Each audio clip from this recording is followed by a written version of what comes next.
ಗುಜರಾತ್ ರಾಜ್ಯದಲ್ಲೂ ಕೂಡ ಮಳೆರಾಯ ಅಬ್ಬರಿಸಿ ಬೊಬ್ಬಿರುತ್ತಿದ್ದಾನೆ. ನೇತ್ರಾಂಗ ನದಿಯ ಮಧ್ಯೆ ಯುವಕನೊಬ್ಬ ಸಿಕ್ಕಾಕೊಂಡು ಪರದಾಡಿದ್ದಾನೆ. ನದಿಯ ಮಧ್ಯೆ ಇದ್ದಂತಹ ಮರವನ್ನ ಏರಿ ಪ್ರಾಣವನ್ನ ಉಳಿಸಿಕೊಳ್ಳೋಕೆ ಸರ್ಕಸ್ ಮಾಡಿದ್ದಾನೆ. ಕೊನೆಗೆ ಮರ ಏರಿ ಕೂತಿದ್ದಂತಹ ಯುವಕನನ್ನ ಸ್ಥಳೀಯರು ರಕ್ಷಣೆ ಮಾಡಿದ್ದಾರೆ.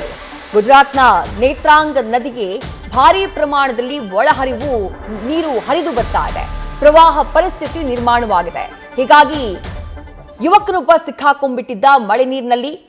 ತಕ್ಷಣ ಮರವನ್ನ ಏರಿ ತನ್ನನ್ನ ತಾನು ರಕ್ಷಣೆ ಮಾಡ್ಕೊಳ್ಳೋಕೆ ಮುಂದಾಗಿದ್ದಾನೆ. ಕೊನೆಗೆ ಸ್ಥಳೀಯರು ಆ ಜಾಗಕ್ಕೆ ಬಂದು ಆ ಯುವಕನನ್ನ ರಕ್ಷಣೆ ಮಾಡಿದ್ದಾರೆ.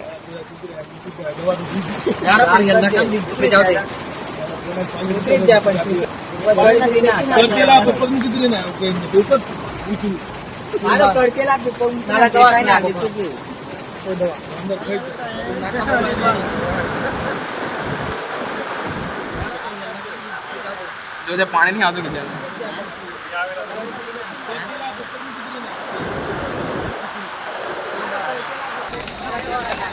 ಗುಜರಾತ್ನಲ್ಲೂ ಕೂಡ ವರುಣಾರ್ಭಟ ಬಹಳ ಜೋರಾಗಿದೆ. ದೃಶ್ಯದಲ್ಲಿ ಗಮನಿಸ್ತಾ ಇದ್ದೀರಿ ಜನ ಯಾವ ರೀತಿ ಪರದಾಡ್ತಿದ್ದಾರೆ ಅಂತೇಳಿ, ಜನರ ರಕ್ಷಣೆಗೆ ಯಾವ ರೀತಿ ಹಲಸಾಹಸವನ್ನ ಮಾಡಲಾಗ್ತಾ ಇದೆ ಅಂತ.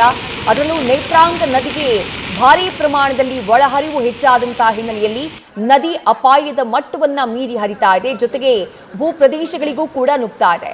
ಯುವಕನೊಬ್ಬ ಏಕಾಏಕಿ ಸಿಕ್ಕಾಕೊಂಡಿದ್ದ. ನೀರು ಏಕಾಏಕಿ ಹರಿದು ಬಂದಂತಹ ಕಾರಣಕ್ಕಾಗಿ ಮರವನ್ನ ಏರಿ ತನ್ನನ್ನ ತಾನು ರಕ್ಷಣೆ ಮಾಡ್ಕೊಳ್ಳೋಕೆ ಮುಂದಾಗಿದ್ದ. ಆ ಸಂದರ್ಭದಲ್ಲಿ ಸ್ಥಳೀಯರು ಆತನನ್ನ ರಕ್ಷಿಸಿದ್ದಾರೆ.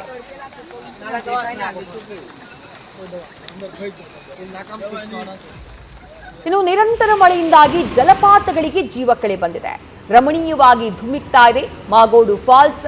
ಉತ್ತರ ಕನ್ನಡ ಜಿಲ್ಲೆಯ ಯಲ್ಲಾಪುರದಲ್ಲಿ ಜಲಪಾತದ ವೈಭವ ಜನರ ಕಣ್ಸೂರೆಗೊಳ್ತಾ ಇದೆ.